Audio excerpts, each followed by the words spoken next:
Chapter 8 देखो, natural resources, ये पढ़ना है हमें अगला chapter. Without wasting any time start करते हैं। 9:15 हो गए। चैप्टर 8 नेचुरल रिसोर्सेज, जिसके पास टेक्स्ट बुक है टेक्स्ट बुक ओपन कर लो। इंट्रोडक्शन देखो, इसमें सबसे पहले हमें इंट्रोडक्शन पढ़ना है। Then usages of resources, types of resources. Resource क्या होता है, किसी को idea? What is resource? Hindi अनुवाद नहीं करना है। What is resource? हाँ, जो हमारे ज़रूरतों को पूरा करता है।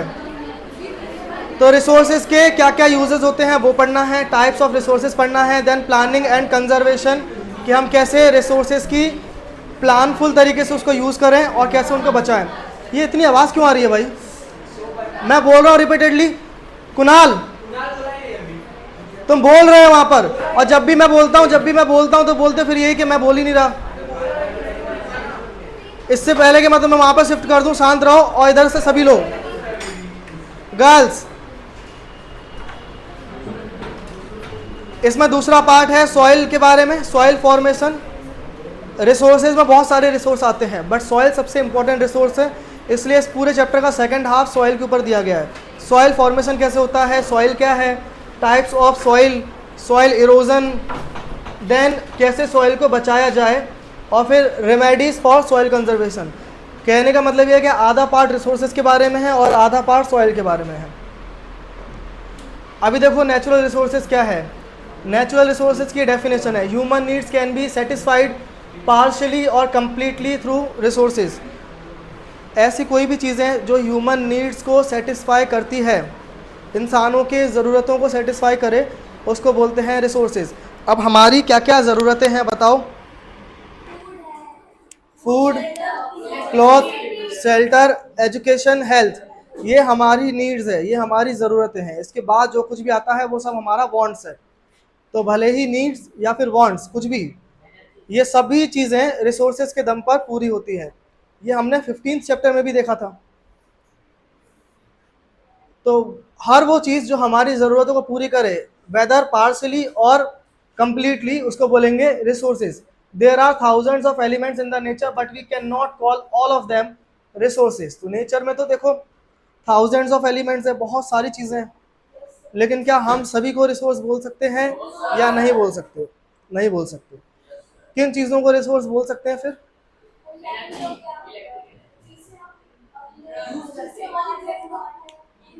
एक एक करके चीज़ें गिनवाने से बेटर है कि जो लास्ट टाइम डेफिनेशन पढ़ी थी उसको याद करो, कि हम केवल उन चीज़ों को रिसोर्स बोलेंगे जिससे हमारी फर्स्ट एक तो ज़रूरतें पूरी हो जाए, और दूसरा हमें उसको यूज़ करना आना चाहिए। अगर कोई भी एलिमेंट्स नेचर में अवेलेबल है और उससे हमारी ज़रूरतें पूरी हो सकती है, लेकिन अभी तक हमको उसको यूज़ करना नहीं आता, तो भी हम उसको रिसोर्स नहीं बोलेंगे। कई हजारों लाखों सालों तक ज़मीन में आयरन ओर था, आयरन के पत्थर थे, जिसको आज हम निकाल पा रहे हैं और उसको यूज़ करके हम आयरन की चीज़ें बना पा रहे हैं। इसलिए आज हम आयरन को रिसोर्स बोल सकते हैं। लेकिन जब तक हम आयरन को यूज़ करना हमें आता नहीं था, निकालना नहीं आता था, एक्सट्रैक्ट करना नहीं आता था ज़मीन से, तब भी आयरन था, बट उसको हम रिसोर्स नहीं बोल पाते। सो देखो, these elements can be called resource. In element को हम रिसोर्स बोल सकते हैं ओनली व्हेन, केवल तभी बोलेंगे जब हम इसको यूटिलाइज कर पाए, जब मैन इसको यूटिलाइज कर पाए। यूटिलाइज का मतलब होता है यूज करना। थ्रू हिज स्पेशल नॉलेज और एक्सपर्टीज, अपनी स्पेशल नॉलेज से, अपनी एक्सपर्टीज से अगर हम किसी भी एलिमेंट्स को यूज कर पा रहे हैं और अपनी ज़रूरत पूरी कर पा रहे हैं, तो उसको बोलेंगे क्या? Resource. In other words, the things on which the man is dependent. अगर अदर वर्ड्स में बोले तो ऐसी कोई भी चीज़ें जिस पर मैन डिपेंडेंट है, human needs can be fulfilled by them and man has the physical and intellectual capacity to utilize. Man के पास एक तो फिजिकल कैपेसिटी, शारीरिक ताकत होनी चाहिए उसको यूज करने की, और मेंटल मतलब नॉलेज भी होना चाहिए। तो ये घुमा फिरा के एक ही एक बात कर रहे हैं बस। कम शब्दों में बस इतना समझ लो कि हर वो चीज़ जो हमारी ज़रूरत पूरी करे प्लस हमें उसका यूज़ भी करना आ जाए, तो उसको बोलेंगे रिसोर्स। अब ये रिसोर्सेज बनते कैसे हैं? रिसोर्सेज बनते हैं तीन चीज़ों के इंटरैक्शन से। अब ये तीन चीज़ें क्या है? बोलो।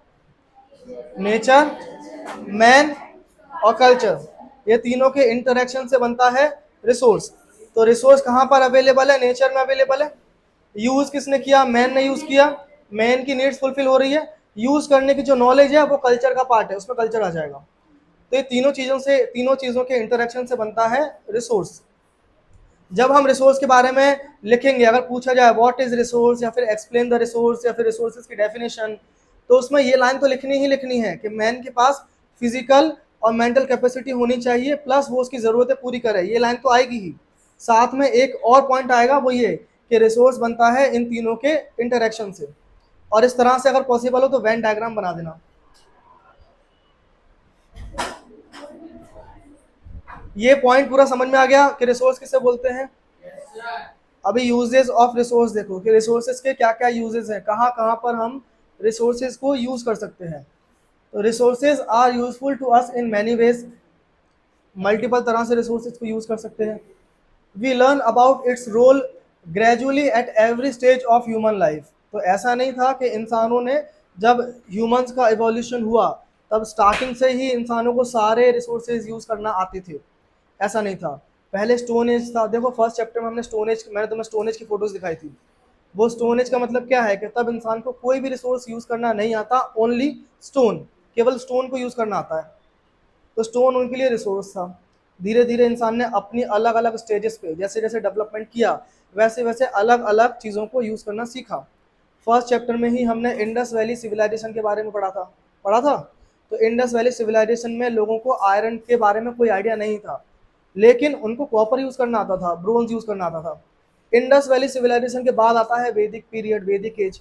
वैदिक एज में इनके पास आयरन की खोज भी हो गई थी और आयरन को यूज़ करना भी आता था, और उसकी वजह से वो लोग आर्यंस जो थे वो यूपी में शिफ्ट हुए। तो ये सब क्या है? ये है कि लेटर जैसे जैसे स्टेजेस चेंज होती है, जैसे जैसे डेवलपमेंट होता है ह्यूमंस का, वैसे वैसे उनको रिसोर्सेज यूज करने आते हैं। ऑल एक्टिविटीज, सारी एक्टिविटीज, एग्रीकल्चर से लेकर इंडस्ट्रीज तक, हर एक चीज किस पे डिपेंडेंट है? रिसोर्सेज पे डिपेंडेंट है। अभी डायरेक्टली इसके यूजेस देखते हैं।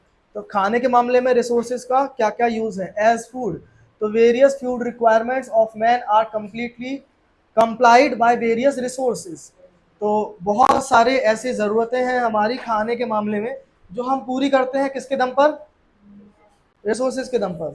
जैसे कि फ्रूट्स ग्रो नेचुरली, तो देखो पेड़ों पे फल लगते हैं, वो फल हम खाते हैं तो हमारी खाने की ज़रूरत पूरी होती है। जो अनाज हम खेती करके उगाते हैं वो भी नेचुरल रिसोर्स है और उससे भी हमारी खाने की ज़रूरत पूरी होती है, वेदर इट इज़ चावल या गेहूँ, कुछ भी।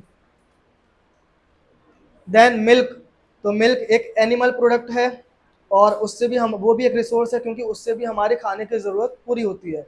हमें मालूम है कि एनिमल से मिल्क को कैसे एक्सट्रैक्ट करते हैं, हमें मालूम है, और उससे हमारी ज़रूरत भी पूरी हो रही है। हमें मालूम है कि खेती कैसे की जाती है, गेहूँ चावल गन्ना कैसे उगाया जाता है, हमें मालूम है। और दूसरा पॉइंट क्या था कि उससे हमारी ज़रूरत पूरी होनी चाहिए। तो गेहूँ चावल गन्ने से हमारी ज़रूरत पूरी भी हो रही है, दोनों चीज़ें आ गई। तो मतलब ये क्या है? Resources. Animals, fish and other aquatic animals from reservoirs. Aquatic animals का मतलब होता है कि वो सभी जीव जंतु जो पानी में पाए जाते हैं, that is aquatic animals. Honey prepared from Honey बीज, तो अब हमें ये भी मालूम है कि हनी कौन बनाता है और हनी को कैसे एक्वायर करे, कैसे पाया जाए हनी को। तो ये फूड वाला समझ गए।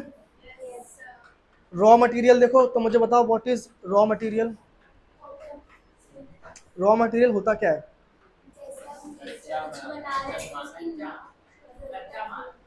कच्चा माल। जो भी प्रोडक्ट हमें बनाना है उसके लिए कुछ और प्रोडक्ट चाहिए, उसको बोलते हैं रॉ मटेरियल। फॉर एग्जांपल अगर हमें शर्ट बनानी है या कपड़े बनाने हैं, उसके लिए कॉटन चाहिए, सिल्क चाहिए, मुस्लिन चाहिए, जूट चाहिए, तो ये हो गया रॉ मटेरियल। अगर हमें कोई मशीनरी बनानी है तो उसके लिए आयरन ओर चाहिए, दैट इज़ रॉ मटेरियल।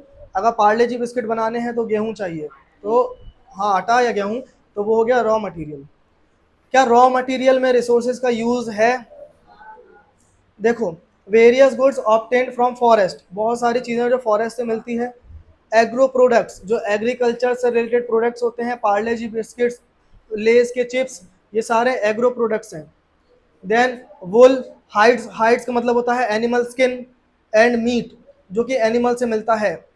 और सिर्फ इतना ही नहीं, सिर्फ खाने वाली चीज़ें नहीं, बल्कि मिनरल ओर्स, जो मिनरल्स चाहिए हमें, स्टील, आयरन, एल्यूमिनियम, बॉक्साइट, कोल, ये सब मिनरल्स हैं। तो ये मिनरल्स भी कहाँ से मिलते हैं? ज़मीन से मिलते हैं, नेचुरली मिलते हैं। और इनका यूज़ होता है एज अ रॉ मटेरियल, कहाँ पर? इंडस्ट्री में। सो ये हो गया रिसोर्सेज। एनिमल स्किन अभी बताया था, as energy resources. So what is energy? What do you mean by energy? मुझे ये बात बताओ, ये पंखा तुम लोग अपने हाथ से घुमा रहे हो क्या? ये इलेक्ट्रिसिटी के दम पे चल रहा है अपने आप और तुम्हें हवा लग रही है। सो जो इस पंखे को घुमा रही है वो है एनर्जी, और उसमें एनर्जी कौन सी यूज हो रही है? इलेक्ट्रिसिटी। बीआरटीएस से तुम लोग स्कूल जाते हो क्या? बस को धक्का लगाते हुए ले जाते हो? नहीं ना। बस में कोई फ्यूल लगता है और उससे फिर वो बस चलती है। अगर नीली वाली बस में बैठोगे तो डीजल डलता है उसमें, तो जो डीजल है उससे वो बस चल रही है और उसमें एनर्जी कौन है? डीजल। सिमिलरली अगर टू व्हीलर यूज़ करते हैं हम लोग, बाइक्स वगैरह, तो बाइक्स ऐसा नहीं कि हम चला के लेकर आ रहे हैं, हम लोग बैठते हैं और फिर वो बाइक चलती है, हमें चलाना पड़ता है। सो उसमें जो फ्यूल यूज़ हो रहा है वो है पेट्रोल, तो पेट्रोल उस कंडीशन में हो गया एनर्जी। तो ये है एनर्जी की डेफिनेशन। तो देखो, कोयला, पेट्रोलियम, नेचुरल गैस, ये सारी चीज़ें एज अ फ्यूल यूज़ होती है इंडस्ट्री में, as well as domestic fuel, जो हम घरेलू काम करते हैं डेली बेसिस पे, जैसे इलेक्ट्रिसिटी यूज़ करना, टीवी देखना, कहीं एक जगह से दूसरी जगह ट्रैवल करना, उसमें उसको बोलते हैं domestic fuel. Besides energy can be generated through solar insolation, wind, sea waves, tides and ebbs and waterfalls. तो देखो, जो मेजरली जो इलेक्ट्रिसिटी प्रोड्यूस होती है, सबसे पहले तो ये कॉन्सेप्ट क्लियर रखो कि जो लार्जेस्ट सोर्स ऑफ एनर्जी है इंडिया में वो है इलेक्ट्रिसिटी। सबसे ज़्यादा एनर्जी जो इंडिया में कहीं भी किसी भी कंट्री में जो यूज़ होती है वो कोयला, पेट्रोलियम, डीजल नहीं है, वो है इलेक्ट्रिसिटी। सो इलेक्ट्रिसिटी का जो मेन सोर्स है इंडिया के मामले में, कि इंडिया में इलेक्ट्रिसिटी कैसे बनती है, तो वो बनती है थर्मल एनर्जी से। थर्मल थर्मल इलेक्ट्रिसिटी वो होती है। थर्मल का मतलब होता है कि कोयला और पानी के मदद से इलेक्ट्रिसिटी को जनरेट करना, दैट इज थर्मल इलेक्ट्रिसिटी। लेकिन इलेक्ट्रिसिटी सिर्फ थर्मल नहीं होती है, और भी अलग अलग होती है। हाइड्रो इलेक्ट्रिसिटी होती है, टाइडल इलेक्ट्रिसिटी होती है, सोलर इलेक्ट्रिसिटी होती है। अलग अलग टाइप से हम इलेक्ट्रिसिटी को जनरेट कर सकते हैं। इसको और एक्सप्लेन करें कि काफ़ी है इतना?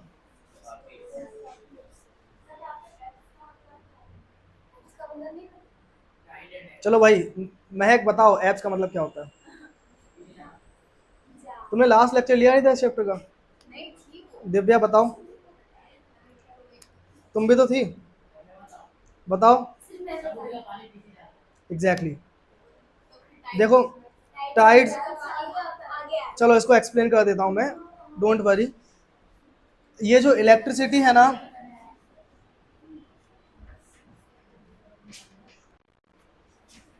इलेक्ट्रिसिटी का मामला ऐसा है कि इलेक्ट्रिसिटी ऐसे जनरेट होती है कि इलेक्ट्रिसिटी में ना एक यहाँ पे टरबाइन लगी रहती है, मोटर जिसको बोलते हैं, और इस मोटर से एक रॉड कनेक्ट होती है, इस रॉड से एक इलेक्ट्रिक प्लेट कनेक्ट होती है। इस इलेक्ट्रिक प्लेट के अराउंड मैग्नेटिक प्लेट होती है, और इसमें थोड़ा सा गैप होगा।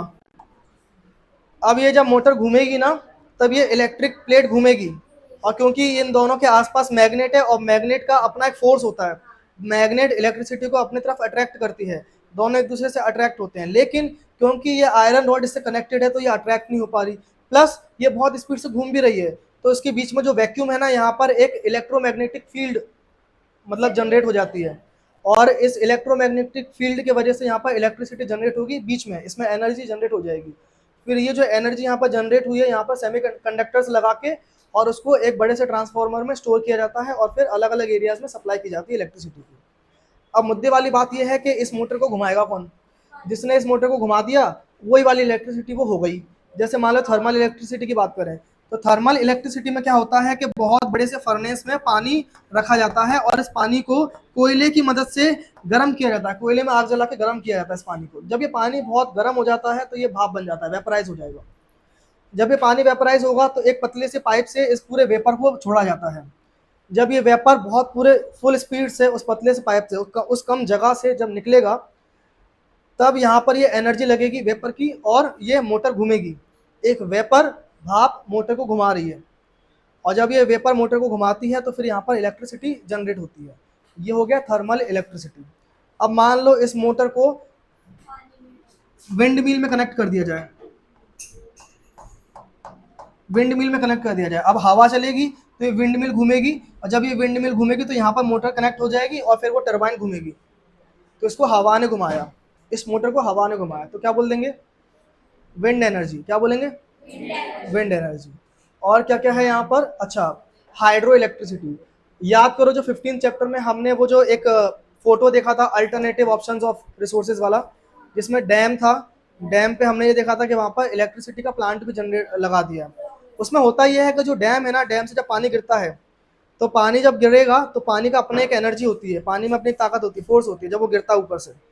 और जब जहाँ पर वो गिर रहा है एग्जैक्ट उसी जगह पे टरबाइन लगा दो, तो जब ये पानी गिरेगा उस टरबाइन पे तो टरबाइन घूमेगी, और घूमेगी तो इलेक्ट्रिसिटी जनरेट होगी। अब उस टरबाइन को किसने घुमाया? गिरते हुए पानी ने, तो उसको बोलेंगे हाइड्रो इलेक्ट्रिसिटी। पानी मतलब हाइड्रो, तो हाइड्रो इलेक्ट्रिसिटी। तो जो उस मोटर को घुमा रहा है उसके नाम पर वो इलेक्ट्रिसिटी हो जाती है। अब मामला है कि सी वेव्स का क्या? जब समंदर में लहरें आती हैं ना, तो वो लहरों पर भी ये इस तरह के प्लेट्स लगा देते हैं और उस लहरों की मदद से भी ये इलेक्ट्रिसिटी जनरेट हो जाती है, सी वेव्स। टाइड्स एंड एब्स में क्या होता है कि अगर मान लो कोई नेचुरल माउंटेन्स है कहीं पर और उसके बीच में अगर हम ये टरबाइन फिट कर दें, तो जब टाइड्स आते हैं, टाइड्स का मतलब होता है कि दिन में 2 बार ऐसा होगा कि समुद्री जो तट है, सी कोस्ट है, वहाँ पर पूरा पानी भर जाएगा, पानी अंदर तक भर जाएगा, उसको बोलते हैं टाइड्स।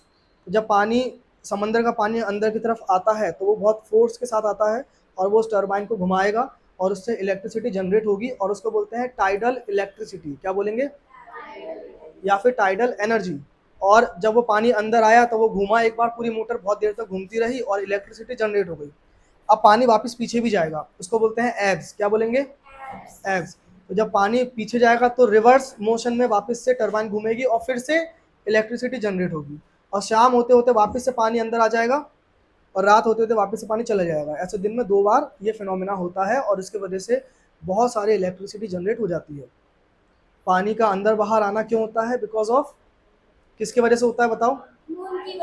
मून की वजह से, मून की ग्रेविटी की वजह से। अगर अर्थ के ऊपर ये समंदर है, पानी है, अगर मून यहाँ पर है तो मून की ग्रेविटी होती है और पानी इस तरफ आएगा और इधर से खाली हो जाएगा, इस एरिया से खाली हो जाएगा, तो इसको बोलेंगे एब्स। और इसको बोलेंगे, अगर मून यहाँ पर शिफ्ट हो गया तो ये हो जाएगा, फिर इसको बोलेंगे टाइड्स और एब। ऐसे जैसे जैसे मून की पोजीशन चेंज होगी वैसे वैसे एब्स और टाइड्स आते रहते हैं। समझ गए?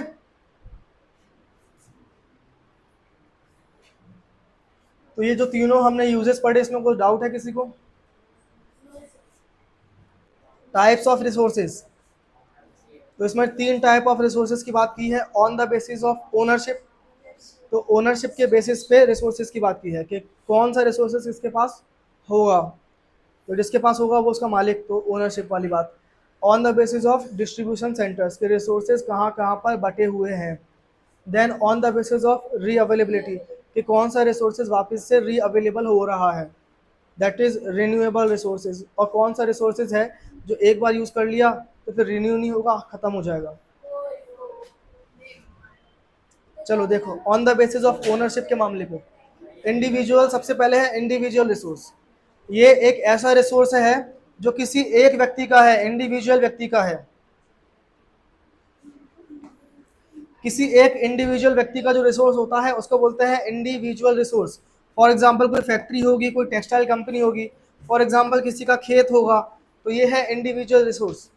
किसी एक फैमिली का, किसी एक पर्सन का, या किसी एक ग्रुप ऑफ पीपल का, ओन्ड बाय एन इंडिविजुअल या फैमिली, जैसे कि land, building etcetera. National resource होता है जो पूरे देश का है, किसी एक व्यक्ति का या कंपनी का नहीं है, उसको बोलते हैं नेशनल रिसोर्स।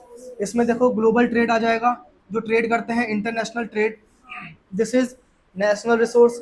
आर्मी, आर्मी एक देश की होती है, किसी कंपनी की नहीं होती। हालांकि जहाँ जहाँ पर मार्केट सिस्टम फॉलो होता है वहाँ पर आर्मी भी कंपनी की होती है। जैसे हमारे देश में कौन सा सिस्टम है? Make system. तो हमने क्या पढ़ा था कि रेलवे किसी कंपनी का नहीं है, रेलवे गवर्नमेंट ने अपने पास रखा है, इसरो गवर्नमेंट ने अपने पास रखा है, आर्मी अपने पास रखी है। तो उसी तरह से जो कंपनी, जहाँ पर मार्केट सिस्टम फॉलो हो रहा होगा, मार्केट सिस्टम का फीचर क्या है कि सारा रिसोर्सेज किसके पास होगा? प्राइवेट, है ना, प्राइवेट लोगों के पास होगा, गवर्नमेंट के पास नहीं होगा। सो ये दो एग्जाम्पल है नेशनल रिसोर्स के मामले में। अब ग्लोबल रिसोर्स, ये ऐसे रिसोर्स हैं जो किसी कंट्री के भी नहीं है, सभी कंट्री के हैं, किसी एक कंट्री के नहीं, जिस पर सबका हक है। जैसे कि अंटार्कटिका, अंटार्कटिका एक कॉन्टिनेंट है जो पूरा बर्फ से ढका हुआ है, जहाँ पर ह्यूमंस नहीं रहते। तो उस एरिया पर रिसर्च करने के लिए सभी कंट्रीज, बहुत सी कंट्रीज ने अपने रिसर्च सेंटर्स बनाए हुए हैं। अब क्योंकि अंटार्कटिका पे किसी एक कंट्री का हक नहीं है, तो इसलिए और भी कंट्रीज वहाँ पर रिसर्च सेंटर बना रही है। अगर किसी एक ही कंट्री का अधिकार होता तो फिर कोई और कंट्री वहाँ पर नहीं आ पाती। देन स्पेस, देखो ये है एस्ट्रोनॉट, स्पेस पे किसी एक कंट्री का अधिकार है क्या? नहीं ना, वहाँ पे चाइनीज का भी स्पेस स्टेशन है, अदर कंट्रीज के भी स्पेस रिसर्च सेंटर है स्पेस में, और बहुत से लोगों ने, बहुत से कंट्रीज ने अपने अपने सैटेलाइट्स भी भेजे हैं, रॉकेट्स भी भेजते हैं, लॉन्च करते हैं। तो मतलब स्पेस पे सबका अधिकार है भाई।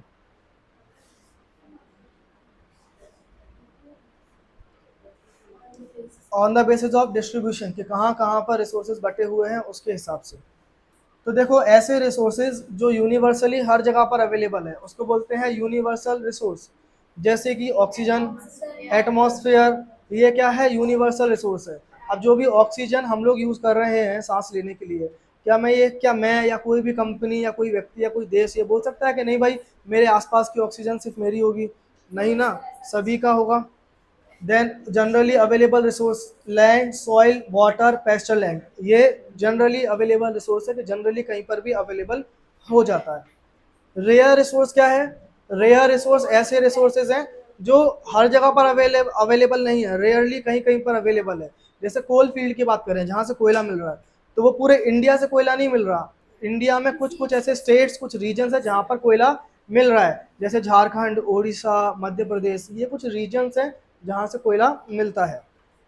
सिमिलरली पेट्रोलियम का मामला है, कॉपर, गोल्ड, यूरेनियम, ये सारे ऐसे रिसोर्सेज हैं जो हर जगह अवेलेबल नहीं होते, कहीं कहीं पर अवेलेबल होते हैं। यूरेनियम से एक तो बॉम्ब बनते हैं और दूसरा इलेक्ट्रिसिटी बनती है। ये हाईली रेडियो एक्टिव मेटल है।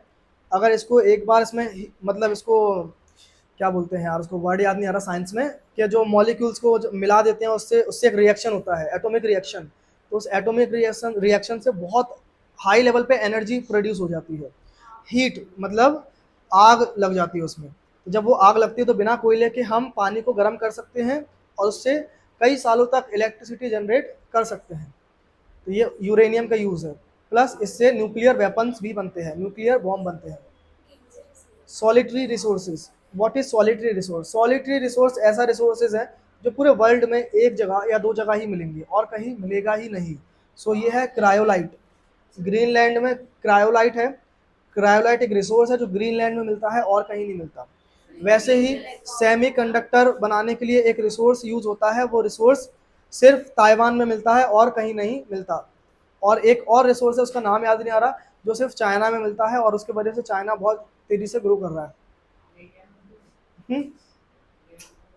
इंडिया में बहुत से रिसोर्स मिलते हैं, लेकिन वो रिसोर्स ऐसे हैं जो और भी जगह पर मिल जाएंगे।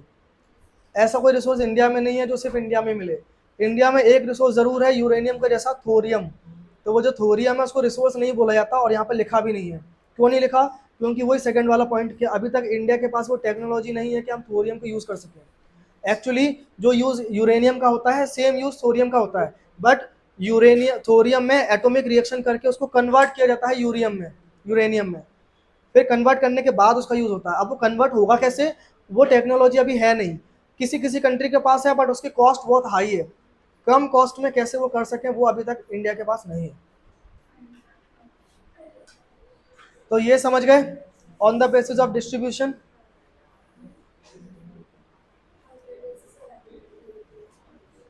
न्यू स्टूडेंट्स कौन कौन है जो आ जाए? तुम लोगों को समझ में आ रहा है? आ रहा है समझ में? कुछ डाउट हो तो पूछ लेना। Renewable resource, renewable and non renewable resource. तो रिन्यूएबल रिसोर्स ऐसे रिसोर्स होते हैं जो नाम से मालूम चल रहा है कि रिन्यू हो सके, हम इसको एक बार यूज कर लें तो वो दोबारा मिल जाए हमें, हम फिर से यूज कर लें, that is renewable resource. Non renewable का मतलब है कि ऐसे रिसोर्स जो हमने एक बार यूज कर लिया, फिर उसको दोबारा बनने में कई लाख साल लग जाएंगे, तब तक ह्यूमैनिटी एग्जिस्ट करे नहीं करे कुछ भरोसा नहीं है। तो देखो रिन्यूएबल रिसोर्सेज में ऐसे रिसोर्सेज जो खुद को रिप्रोड्यूस कर ले यूसेज के बाद भी।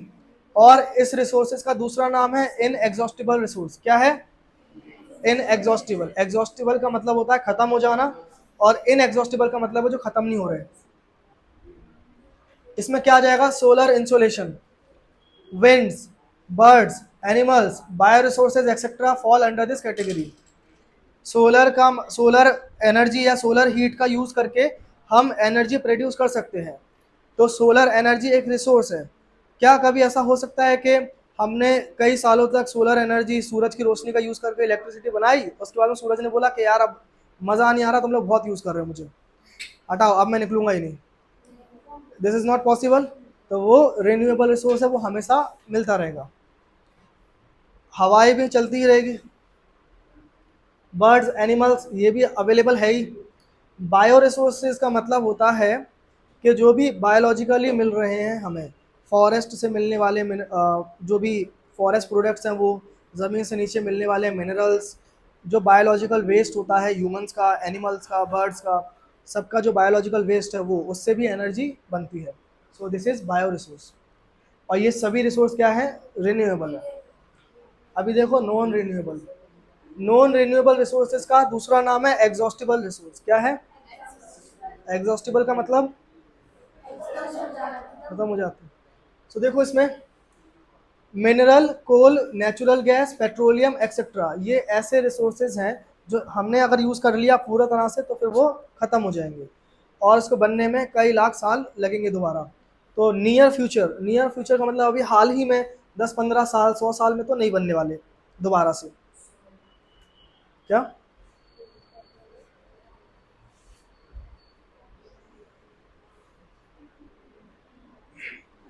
Planning and conservation. तो इसमें बोला है कि कैसे हम रिसोर्सेज की प्लानिंग कर सकते हैं और उसको बचा सकते हैं। इसमें फर्स्ट पॉइंट है human needs are unlimited while the resources are limited. अब रिसोर्सेज का यूज़ क्या है कि ह्यूमन की नीड्स को फुलफिल करे, लेकिन ह्यूमन के नीड्स क्या लिमिटेड है? अनलिमिटेड है। लेकिन उसको फुलफिल करने के लिए जो रिसोर्सेज चाहिए वो कैसे है? वो लिमिटेड है। During last 100 years, usage of the resources has increased by very much due to the extraordinary development in science and technology and due to population explosion. पिछले 100 सालों में जो रिसोर्सेज का यूसेज हो रहा है वो बहुत तेज़ी से बढ़ गया। 100 साल से पहले इतना ज़्यादा नहीं था, बट अभी पिछले 100 सालों में बहुत तेज़ी से बढ़ गया। उसके पीछे रीज़न क्या होगा तुम्हारे हिसाब से? ऑफ कोर्स रिसोर्सेज का यूज़ होता है पॉपुलेशंस की नीड्स को सेटिस्फाई करने के लिए। पॉपुलेशन बढ़ गई तो यूसेज बढ़ेगा। दूसरा, साइंटिफिक डेवलपमेंट। जैसे अगर साइंस में टेक्नोलॉजी आ रही है, इंक्रीज हो रही है, तो मतलब अब प्रोडक्शन फास्ट हो जाएगा। अब प्रोडक्शन अगर फास्ट हो रहा है तो रॉ मटेरियल कम लगेगा या ज़्यादा लगेगा? और रॉ मटेरियल क्या है?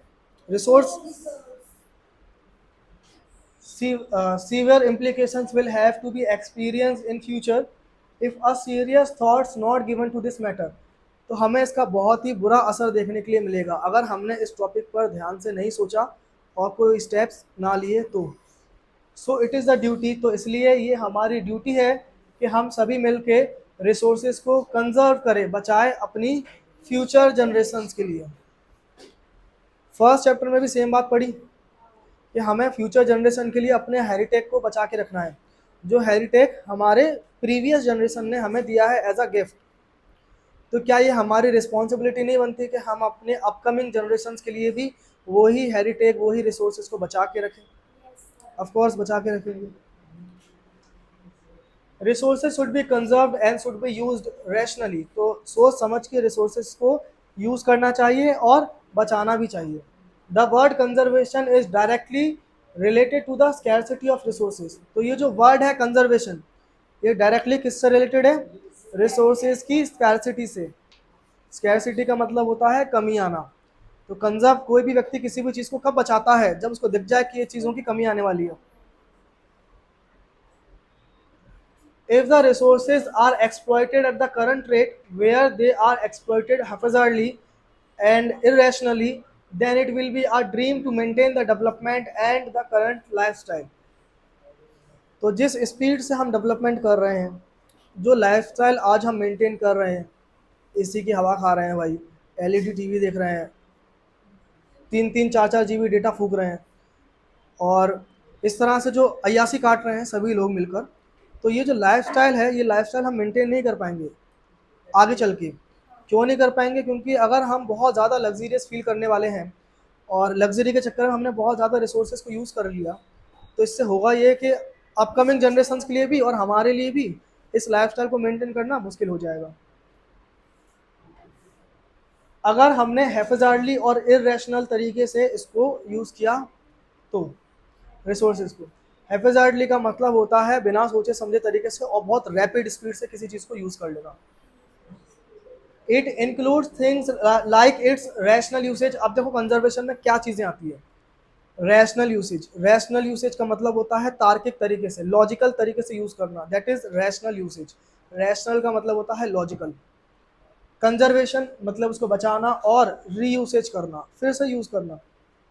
जो किताबें तुम लोग यूज़ कर रहे हो, जो नोटबुक्स तुम लोग यूज़ कर रहे हो, अगर तुम लोग वो रद्दी वाले को दे दो तो उससे क्या होगा, वो लोग उसको रिसाइकल करेंगे और फिर से यूज़ में ले आएंगे। सो दैट इज़ री यूसेज। जो भी कबाड़ या भंगार तुम्हारे घर से निकल रहा है वो तुम लोग उनको दे दोगे, तो री यूसेज। इस तरह से जो भी रिसोर्सेज हमने यूज़ किया है, उस रिसोर्सेज को यूज़ करने के बाद इफ़ पॉसिबल कि अगर हम उस रिसोर्सेज को दोबारा से बना सके उसी उतने का ही यूज़ करके, सो दैट इज़ री usage. When there is a danger of existence on the life of a tree or a human life, the arrangement made for it is called its conservation। जब कभी भी human life पर, vegetation पर या animal life पर खतरा आता है, तब तब लोगों को कंजर्वेशन की याद आती है कि यार खतरा आ गया है, अब कंजर्व कर लिया जाए चीज़ों को। जब पेट्रोल की कमी आएगी तभी पेट्रोल कम यूज़ करेंगे, अदरवाइज मौज काटेंगे। सो ये ह्यूमंस की मानसिकता है कि जब हमें लगता है कि किसी चीज़ की कमी है तभी हम उसको बचाने की कोशिश करते हैं, अदरवाइज नहीं करेंगे। अब प्लानिंग एंड कंजर्वेशन में आगे है कि कुछ स्टेप्स हैं कि कैसे हम किसी भी चीज़ को बचाएंगे, स्टेप्स दिए हैं इसमें। प्लानिंग एंड कंजर्वेशन में जो सबसे फर्स्ट स्टेप है वो क्या है, देखो। चलो इसको छोड़ो, अब मुझे बताओ कि अगर हमें किसी भी एरिया के रिसोर्सेज को बचाना है तो रिसोर्सेज को बचाने के लिए हम क्या क्या स्टेप्स लें जिससे कि हम ये इंश्योर करें कि लोग यहाँ के जो रिसोर्सेज हैं वो रैशनल तरीके से, लिमिटेड और ज़रूरत के हिसाब से ही यूज़ करें। क्या करें? किस चीज़ की लिस्ट बनानी है? रिसोर्सेज की, ओके। उसके हिसाब से यूज़ करेंगे, ओके। और दैट इज़ ऑल। रिसोर्सेज की लिस्ट बना लो और उसके हिसाब से उसको यूज़ करो, इतना ही मामला है। क्या? कानून बनाना चाहिए, ओके। उसका कानून को बनाना ही नहीं है, उसको उतारना भी है ज़मीन पर, पालन करना, लोगों को अवेयरनेस भी देनी है, ओके। गुड पॉइंट है कि लोगों को अवेयरनेस भी देनी है। और पब्लिक ओपिनियन कल्टीवेट, ओके चलो ठीक है, हो सकता है ये भी। एक मिनट रुक जाओ, क्या ये दो ही तरह के लोग बैठे हैं कि क्लासेस में? महक बताओ, नींद खुल गई क्या? बताओ, अगर हमें किसी भी एरिया के रिसोर्सेज को बचाना है क्या स्टेप लेना चाहिए?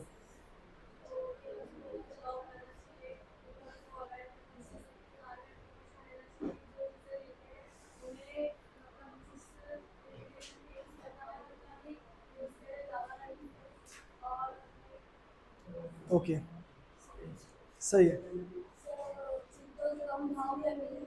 पढ़ लिया क्या?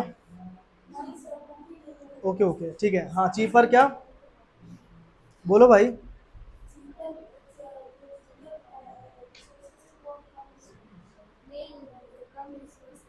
चलो अब वन बाय वन ये पॉइंट देखते हैं। First of all, gather information.